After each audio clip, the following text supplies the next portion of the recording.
팔복은 완전히 역설적인 메시지입니다.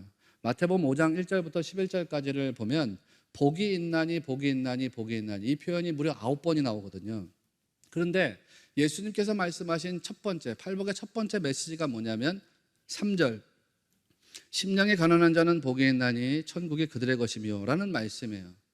여러분 모든 사람들이 행복해지려고 하잖아요. 여러분도 행복해지고 싶으시잖아요. 여러분도 행복해지려고 열심히 노력하시잖아요. 그런데 예수님께서 말씀하시는 어떤 복된 상태가 어떤 상태가 되어야 하느냐라는 말씀을 접하면 우리를 당황스럽게 한단 말이죠. 심령이 가난한 자가 되어야지 그게 복된 상태라는 거예요. 여러분은 어떻게 생각하십니까? 가난한 게 복이라고 생각하시는가요? 아니면 부유한 게 복이라고 생각하시는가요? 가난이 복이에요? 부유가 복이에요? 예수님은 부유해야지 복이 있다라고 말씀하시지 않았다는 거죠. 가난이 복이래요. 가난이 복. 생각해 보세요. 어떤 마음의 상태가 되었을 때 여러분은 부유하다고 생각하시는가요? 여러분의 마음에 뭐가 채워지면 여러분이 부유하다고 생각하시는가요? 현대인들은요, 돈이나 어떤 명예나 어떤 권세 같은 거를 추구하는 경향성이 더 많습니다. 그런 게 채워져야지 내 마음이 넉넉하고 내가 행복하다라는 느낌을 갖습니다. 아, 내가 돈이 있어야 돼. 돈 없으면 불행하고 돈 있어야 행복해. 내가 뭐 다른 사람보다 어떤 명예나 권세가 있어야 돼. 그 사람 앞에 가가지고서 막 이렇게 굴욕당하고 굴복당하면 나 잠깐 불행해. 그 사람을 이길 수 있는 권세가 있어야 돼. 명예가 있어야 돼. 그래야 행복할 것 같아. 그런데 여러분 그렇게 생각하시는가요? 그런 것들이 채워져서 마음이 넉넉해져야지 행복할 것이라고 생각하시는가요? 실제로 제가 앞에서 말씀드렸던 아리스토텔레스의 행복론은 결국 그거를 이야기하는 거죠. 내 안에 채워져야 된다는 거죠. 그런데 예수님은 그런 걸로는 행복이 이루어지지 않는데요. 존 메가더 목사님이 이야기합니다. 공허한 영혼을 세상의 시시한 것들로 채울 수 있다는 생각은 너무나 어리석은 것이다. 그랬어요. 그러면 뭔 얘기를 하냐? 여러분이 배가 고프단 말이에요. 육신의 배가 고파요. 목사님, 저 배가 고픕니다. 그런데 제가 여러분에 갖다 말씀이 있습니다. 이 말씀을 갖다가 먹으면 배부를 겁니다. 말씀 드십시오. 자꾸 이 말씀을 갖다 먹여요. 그러면 여러분 육신의 배가 고팠던 게 배가 이렇게 불러오르시는가요? 배가 부르시겠어요? 배가 더 고프겠어요? 배가 더 고프시겠죠? 생각하시느라고. 육신의 배가 고플 때는 뭐로 배를 채워야 돼요? 육신의 양식으로 배를 채워야지 배가 부르지. 똑같다는 거예요. 여러분, 영혼이 배고픈데 육신의 양식을 갖다가 먹으면은 영혼이 배가 부르겠어요? 안 부르겠어요? 안 부르겠죠. 근데 사람들이 어리석다 이거예요. 영혼이 배가 고픈데 어디 가서 육신의 양식으로 그 영혼의 배를 채우려고 한대요. 저기 가가지고 좋은 고기 먹고 저기 가가지고 좋은 거 사고. 미국 사람들 보니까 목회하면서 결혼 생활이 불행하다라고 느끼는 사람이 제일 먼저 하는 게 있대요. 뭘 제일 먼저 한다고요? 나 결혼 생활이 불행해. 여러분 다 행복하시죠? 왜 아멘 안 하시고 저기에서만 아멘 하시고. 여러분은 다 행복하신 줄로 믿습니다. 이거 내 믿음인가요? 그렇게 되길 바라십니다. 근데 미국 사람들이 결혼 생활 다 불행해. 그러면 제일 먼저 하는 게 뭔지 아세요? 저 가가지고 차를 산대요. 나 결혼 생활이 불행하다. 그러면 차를 산대요. 새 차를 산대요. 그 다음에 뭘 사는지 알아요? 새 차 샀으니까 그 다음 뭐 사야 돼요? 새 옷을 산대요. 그런데 그건 진짜 어리석은 일이다.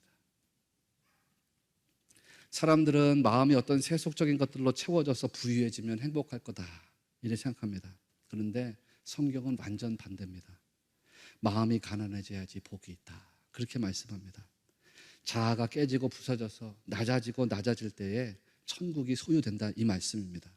사람들은요 자기 자아를 너무 사랑해요. 저도 그럴 때가 있거든요. 자아를 사랑하기 때문에 현실적인 거 현세적인 거로다가 내 자아를 채우려고 해요. 그런데 그렇게 자기를 사랑하는 것에 길들여지면 하나님 사랑하는 것으로부터 멀어질 수밖에 없습니다. 그게 나한테 참 행복을 가져다 주지 못해 라는 사실을 알면서도 사람들은 자꾸 그렇게 산다는 거예요. 이 시대에 많은 사람들이 자기 사랑에 빠져서 하나님 음성을 듣고도 잘 듣지를 못합니다. 그런 사람을 대변하는 인물이 우리 출애굽기 공부할 때 누구라 그랬어요? 바로 왕이라고 그랬죠. 바로 왕. 하나님의 이적을 보면서도 자기 생각을 고쳐먹지를 않습니다. 지팡이가 뱀이 되는 기적을 봤습니다. 나일강이 피로 바뀌는 기적을 봤습니다. 그런데도 불구하고 이스라엘 백성들을 애굽에서 내보내지 않으려고 합니다. 성경은 그 바로에 대해서 정확하게 지적하고 있습니다. 그 바로라는 인물이 어떤 인물이냐? 예를 들면 출애굽기 7장 14절 말씀을 보면 출애굽기 7장 14절에 여호와께서 모세에게 이르시되 바로의 마음이 완강하여 백성 보내기를 거절하는도다. 이 말씀이 나옵니다. 출애굽기 말씀을 계속 읽다 보면요, 특히 이스라엘이 출애굽하기 전에 이 바로의 이야기를 계속 읽다 보면 바로의 상태를 계속해서 완강하다, 완악하다, 완강하다, 완악하다 이렇게 계속 표현해주고 있습니다. 아주 의도적이죠. 완강하다. 히브리 말로는 카베드라는 단어입니다. 카보드, 영광이라는 단어와 그 괴를 같이 해요. 카베는 무겁다는 뜻이죠. 무겁다. 바로의 마음이 무겁다는 뜻입니다. 뭐로 무겁다는 거냐? 자기 사랑으로 무겁다는 뜻입니다. 그러니까 마음이 무거우니까 말씀이 들어갈 자리가 없습니다. 말씀이 자기 사랑으로 똘똘 뭉쳐 있으니까 마음이 무거워서 하나님 말씀이 들어가도 다시 그냥 나갈 수밖에 없습니다. 말씀을 들어도 듣지 못하고 이적을 봐도 깨닫지를 못합니다. 사람의 마음이 자기 사랑으로 가득 차 있으면 바로처럼 됩니다. 하나님의 음성을 들어도 알 수가 없습니다. 하나님의 역사와 능력을 봐도 깨닫지를 못합니다. 반면에 내 마음이 깨지고 부서져 자기 사랑이 꺾여지게 되면 그때부터 하나님 사랑으로 나가게 됩니다. 그렇게 될 수밖에 없어요. 왜? 존 스토트 목사님의 표현에 따르면 그 사람은 자기의 영혼이 파산 상태인 것을 인정하기 때문이라 그랬어요. 마음이 가난한 사람이란 어떤 사람이냐? 자기의 영혼이 파산당한 상태인 것을 인정하는 상태라는 거죠. 여러분, 존 칼빈이라고 하는 사람은 종교개혁으로 유명합니다. 이분은 이렇게 얘기했어요. 심령이 가난한 사람이란 어떤 사람이냐? 심령이 가난한 사람이란 자기 자신은 아무것도 아닌 것으로 낮아지고 하나님의 자비에 의지하는 사람이다. 그랬어요. 심령이 가난한 사람. 난 아무것도 아니에요, 하나님. 난 하나님의 자비하심만 의지합니다. 그런 사람들, 진짜 하나님을 의지할 수밖에 없는 것이겠죠. 그렇게 하나님의 자비와 은총을 의지하는 사람에게 천국의 소유권이 주어지게 된다는 거예요. 그 다음으로 나오는 말씀들도 다 똑같은 맥락입니다. 예수님께서 애통하는 자는 복이 있나니 그랬어요. 4절을 보면 여러분, 애통하는 게 복이라고 여러분도 생각하시는가요? 네, 아멘. 여러분 중에 아마 여러분은 애통하는 자가 복이다라고 생각하실 겁니다. 그러나 그렇지 않은 분도 있을걸요. 아니, 뭐가 애통하는 게 복이야? 기쁨으로 충만한 게 복이지. 여러분이 세상에 나가 살아가면서 애통하는 자가 진짜 복이라고 느껴지신다면 이거 진짜 하나님의 은혜입니다. 그러나 우리 대부분의 세상 사람들은 애통하는 것이 복이라고 생각하지 않아요. 기쁨으로 충만한 것이 복이라고 생각하지. 예수님께서는 애통하는 자가 복이다 이렇게 말씀하셨어요. 왜 그러냐? 왜 그러냐? 가난한 마음이 되어서 자기를 들여다보니까 애통밖에 나오지 않는 거예요. 가난한 마음이 되어서 내 안에 들여다보니까 난 죄된 본성, 연약한 본성, 하나님 없이는 살아갈 수가 없는 그런 존재인 것을 깨닫게 된 거예요. 열심히 노력하면서 살아가도 그 열매 결국은 하나님의 손에 있다는 사실을 깨닫게 되는 거예요. 그러니까 내 안에서 뭐가 터져 나와요? 애통이 터져 나오는 거예요. 여러분, 바리새인과 세리의 기도를 기억하시는가요? 바리새인과 세리의 기도 반드시 기억하셔야 됩니다. 바리새인은 성전에서 자기의 의의를 자랑했습니다. 이 사람은 마음이 부유한 사람입니다. 성전에 들어가 가지고 하나님 앞에서 자기의 의로움을 자랑했습니다. 그런데 반면에 세리는 어땠냐? 세리는 마음이 가난한 사람이었습니다. 하나님의 성전 앞에 나가서 하나님 앞에 고개도 들지 못했습니다. 자기의 가슴을 치면서 하나님 앞에서 애통했습니다. 이렇게 자기의 죄된 모습을 바라보면서 어떻게 할 수가 없구나. 그래서 애통해하는 사람을 하나님이 위로해 주신다는 거예요. 그러면 누가 애통해하는 사람이 되느냐? 내가 머리가 되어서 살아가는 동안에는 애통이라는 게 나올 수가 없습니다. 자기가 주인이기 때문에 자기 마음대로 살거든요. 그런데 하나님이 주인 되시는 것을 인정할 때부터 애통함이라는 게 내 안에서 나오기 시작합니다. 내가 주인일 때는 내 마음대로 내 뜻대로 하면서 살았는데요. 그러니까 거침이 없습니다. 하나님의 주인 되심을 인정하면서 살아가는 동안에 뭐를 깨닫게 되냐? 내 마음이 가난해져. 나를 들여다보니 나는 주인의 기대에 부응할 수 없는 존재로구나. 나의 죄된 본성은 나를 창조하신 주인의 뜻에 합당하지 못한 존재이구나. 자기의 죄된 본성에 여지없이 마음이 가난해지고 겸손한 마음이 되니까 애통이 안으로부터 터져 나오더라는 거예요. 그런 사람들에게 하나님의 위로가 임하게 된다는 것을 꼭 믿으시기를 바랍니다. 그래서 애통하는 자가 복이 있다는 거예요. 애통이라고 하는 것은 교만해서는 결코 나올 수가 없어요. 겸손해야 나올 수가 있거든요. 하나님과 자기의 관계성 속에서 나를 바라볼 때 나의 죄된 본성, 그러니 그거를 깨닫고 하나님 앞에 나아가는 사람에게 천국 백성 될 기회가 주어져 있으니 이게 복된 삶인 거예요. 그런데 이렇게 되려면 결국 우리 안에 계신 성령님이 주인 되시기를 구하고 찾고 이루어야 될 수밖에 없습니다. 왜? 성령님 은혜가 아니면 내 본성을 들여다볼 수가 없기 때문이거든요. 내 연약한 모습이 보여지지가 않아요. 성령님이 아니면. 그러면 하나님이 당연히 내 머리가 되실 수가 없습니다. 그리고 하나님이 머리가 아니라 내가 머리가 되어서 살면요, 말씀이 보여지질 않아요. 말씀이 믿어지지 않아요. 깨달아지지 않아요. 아무리 성경을 많이 읽고 아무리 설교를 많이 들어도요, 내 이성과 내 자아의 생각이 머리가 되어 있으면 말씀이 믿어지지가 않는 거예요. 그러나 반면에 하나님을 머리로 모시면 내 자신의 어두움과 직면하게 되거든요. 그래서 그 속에서부터 말할 수 없는 애통이 터져 나오거든요. 하나님의 은혜를 구할 수밖에 없거든요. 주님, 난 죄인인데 내가 어떻게 주님 이 세상 살아갈 수 있습니까? 주님, 내가 이 죄인인데 어떻게 이 죄를 가지고 하나님과 더불어 살 수 있습니까? 하나님 은혜밖에 구할 게 없습니다. 하나님 위로밖에 구할 게 없습니다. 그때 주님의 위로가 임하는 것을 꼭 믿으시기 바랍니다. 그때 은혜가 임해요. 그때 그 은혜를 통해서 하나님의 말씀이 보여지기 시작하고 그 말씀이 깨달아지기 시작하고 그 말씀이 믿어지기가 시작하는 거예요. 결국 이 팔복의 역설적 의미는 무엇이냐면 자기를 부인해야 된다는 메시지입니다. 너무 쉽죠? 하나님을 완전히 신앙해야 된다는 메시지입니다. 마태복음 6장 33절에서 나중에 다루겠지만 말씀하신 그런즉 너희는 먼저 그의 나라와 그의 의를 구하라. 그리하면 이 모든 것을 너희에게 더하시리라. 이 말씀의 개론입니다. 개론. 마태복음 16장 24절에서 말씀하신 누구든지 나를 따라오려거든 자기를 부인하고 자기 십자가를 지고 나를 따를 것이니라. 이 말씀의 해설서입니다. 끝으로 그러면 우리가 무엇을 선택해야 되느냐? 5절에서 온유한 자는 복이 있나니 이렇게 말씀이 나가요. 이제 이거를 이제 하나씩 쪼개서 여러분과 함께 나눌 거예요. 온유에 대해서 말씀드린 적 있죠. 온유함이란 뭐냐? 길들여지지 않은 야생마를 길들여진 상태로 바꾸는 게 온유라 그랬잖아요. 그래서 제가 여러분에게 아라비아 명마에 관한 그 이야기도 여러 번 말씀드렸지요. 야생말이 길들여지지 않았는데 주인에게 완전히 길들여진 상태가 되는 것이 온유라고 그랬습니다. 여러분 생각해 보세요. 주님의 위로를 받은 사람은 온유해질 수밖에 없겠지요. 생각해 보시라고요. 내 마음이 가난한 상태가 돼서 나를 들여다보니 애통함밖에 터져 나오진 않아요. 그래서 주님의 은혜만을 구하고 주님의 위로만을 구했더니 하나님이 나를 위로해 주셨어요. 사망의 죄에서 나를 용서해 주셨어요. 하나님께서 내게 은혜를 베풀어 주셨는데 내가 진짜 그 은혜 앞에 완전히 압도당할 수밖에 없는 그런 은혜를 받았어요. 그러니까 이 사람은 온유해질 수밖에 없는 거예요. 당연히 하나님의 말씀에 순종으로 가겠어요? 불순종으로 가겠어요? 순종으로 갈 수밖에 없는 거예요. 하나님에 대해서, 말씀에 대해서 순종할 수밖에 없어요. 그런데 묘한 거는요, 그런 순종의 삶이 결국에는 축복의 삶으로 이어진다는 것입니다. 이스라엘 백성들이 하나님께 불순종할 때는 광야였습니다. 그러다가 그들이 광야에서 하나님께 순종하는 백성으로 길들여지기를 시작합니다. 자기를 의지하지 않고 하나님을 의지하게 됩니다.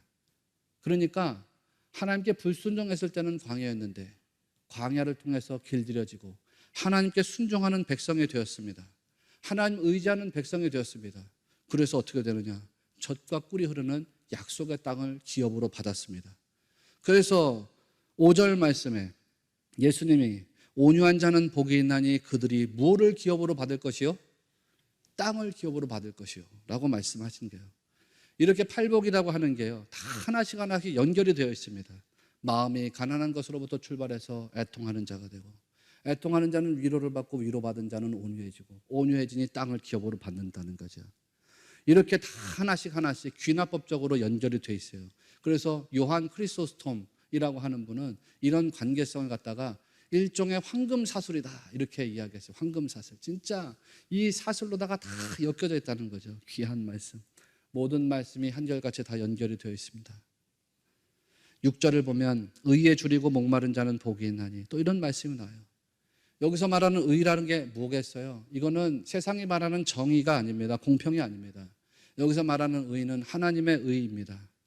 그러면 어떤 사람이 하나님의 의로움에 대해서 굶주린 자가 되겠어요? 목마른 자가 되겠어요? 당연히 하나님의 뜻을 따르기 원하는 사람이겠죠. 하나님 말씀에 순종하기를 원하는 사람, 하나님의 목적하신 바에 따르기를 원하는 사람, 그런 사람들이겠죠. 이런 사람들은요, 자기가 하나님의 의로우심을 따라가기를 원하는데도 불구하고 자기의 힘으로는 하나님의 의로우심에 도달할 수 없다는 사실을 너무 잘 알고 있습니다. 그래서 이런 사람들은 늘 언제나 의에 줄이고 목마른 상태의 사람으로 살아갑니다. 하나님의 은혜가 없이는 죄와 사망에서 벗어날 수 없다는 것을 너무 잘 알고 있어요. 그러니까 하나님의 의를 계속해서 구하지만 목마른 상태인 거예요. 이런 사람에게 은혜가 임해요. 어떤 은혜가 임하냐면 하나님께서 그래 너는 의로운 자라 칭하리라 하는 은혜가 임하는 거예요. 우리가 의롭기 때문에 의인이라고 인정받은 것이 아니라 그냥 우린 죄인인데도 불구하고 하나님께 은혜를 구했으니 하나님께서 의롭다고 인정해 주시는 거예요. 의를 향하여서 목마른 자들에게 하나님이 배부르게 하신다는 거죠. 이어지는 말씀이 다 그런 맥락입니다. 결국에는 우리 인생의 존재가 뭐를 지향해야 되냐면 어떤 의미에서 하나님 주인 되시는 그런 존재를 지향해야 된다는 것을 계속해서 말씀하고 있는 거예요. 죄송한 말씀이지만요, 소유를 지향하면 만족이 생기지 않습니다. 여러분 어떠신가요? 소유를 지향했더니 만족이 생기시던가요? 아니죠. 아리스토텔레스가 말했던 것처럼 구멍난 항아리에다가 계속해서 물을 퍼담는 거하고 똑같습니다. 밑에서는 졸졸 새고요, 물을 많이 담으면 담을수록 내가 힘들어져요. 뭐를 가져서 행복하고 뭐를 가지지 못해서 불행한 게 진짜 아닙니다. 내가 뭐를 가지지 못해서 불행하다라고 생각하는 사람은요, 그 뭐를 가져도 불행하다고 생각합니다. 내가 뭘 이루지 못했기 때문에 불행하다고 생각하는 사람은요, 차마 그거를 이룬다고 하더라도 그 사람은 불행하다고 생각합니다.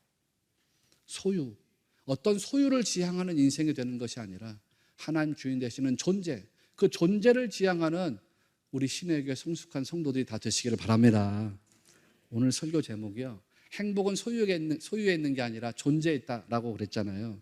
여러분에게 이거를 진짜 다스림에 있다 그랬죠. 다스림에. 행복은 소유에 있는 게 아니라 다스림에 있다.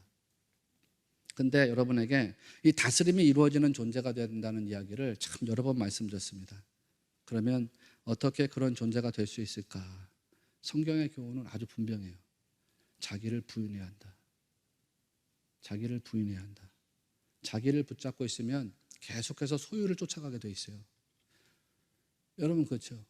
여러분 자아를 붙잡고 있으면 계속 소유를 쫓아가게 됩니다. 더 많은 재물, 더 많은 권세, 더 많은 출세, 더 많은 성공, 이런 거 쫓아가게 돼 있어요. 그래서 그 모든 것을 이루면 좋을 수도 있지만요, 그것이 반드시 하나님이 기뻐하시고 원하시는 삶은 아닐 수도 있는 거예요. 하나님은 우리 주인 되시기를 원하세요.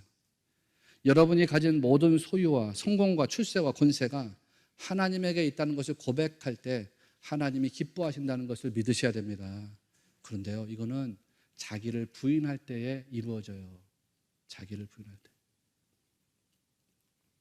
앤드류 머레이가 나를 버려야 예수가 산다라는 책에서 이렇게 말했습니다. 그러니까 이거 트리니티 공부할 때 우리 교인분들은 이 책은 꼭 사서 봐야 된다고 말씀드렸는데 이 책을 사서 보신 분도 있고 또 이 책이 절판돼 가지고 시중에 없어요. 못 구하신 분도 있고, 어쨌든 뭐 중고책 서점이라도 구할 수 있으면 어떻게든지 구해가지고 이 책은 꼭 읽어보셔야 돼요. 나를 버려야 예수가 산다. 그분이 이렇게 말했습니다. 사랑하는 그리스도인이여, 그리스도께서 모든 것의 주인이 되셔야 한다. 당신의 능력으로는 당신의 문제를 제대로 해결할 수가 없으니까 주님께 나아가라. 주님이 당신의 모든 것의 주인이 되시게 하라. 모든 것의 주인 되게 하래요. 모든 것에. 그러면서 그는 그리스도인의 삶에서 나타나는 모든 실패의 원인은 딱 하나라고 그랬습니다. 우리 그리스도인이잖아요. 우리 삶에서 나타나는 실패 원인이 딱 하나인데 그 실패 원인은 뭐냐면 예수 그리스도를 의지하지 않고 자기 자신의 저주받은 자아를 의지했기 때문이다 그랬어요. 그래서 예수님께서 자기를 부인하라고 말씀하신 것이다. 이런 이야기를 해요. 여러분, 이게 그리스도인의 조건이라는 거죠. 우리가 하나님의 다스림 안에 들어가서 온전한 믿음의 길에 설 때 우리는 축복을 경험하게 됩니다. 여러분, 오늘 말씀이 누구를 향해서 나아가고 있는지를 잘 보시라고요. 1절을 보면 다시 보면 이렇게 되어 있어요. 예수께서 무리를 보시고 산에 올라가 앉으시니 제자들이 나온지라 그랬죠. 예수님이 산에 올라가서 앉았더니 그 전에 전제가 무리를 보시고 앉았더니 그 다음에 누가 나와요? 제자들이 나왔대요. 예수님께서 무리들을 가르치신 게 아닙니다. 예수님께서 누구를 가르쳤냐면 제자들을 가르치신 겁니다. 제자들을 가르치시면서요, 너희 무리 중에서 내 제자 될 사람들도 나와 이렇게 이야기하신 겁니다. 들어 이렇게 이야기하신 겁니다. 무슨 말이냐? 결국은요, 그리스도의 제자가 되려면 이 상태로 존재해야 된다는 것입니다. 이 상태로. 이 필연적이라는 거죠. 조건적인 게 아니에요. 반드시 그리스도인의 제자가 되면, 그리스도의 제자가 되면 이 상태로 존재할 수밖에 없다는 거예요. 존재할 수밖에 없다는 거. 그러니까 요게 딱 기준을 맞춰가지고 여러분들이 자기를 바라보시면 나는 제자인지 아닌지가 드러난다는 거거든요. 예수님께서 제자들을 가르치시면서 무리들에게 선택을 요구하신 거예요. 제자가 될 거냐, 아니면 그냥 무리로 남아있을 거냐.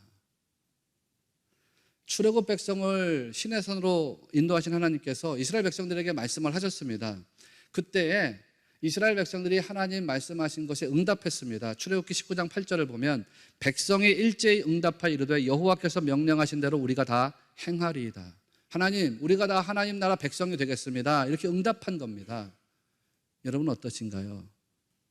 예수님의 제자가 되어서 천국 백성의 영광을 맛보실 것인가요? 아니면 그냥 무리로 남아있을 것인가요?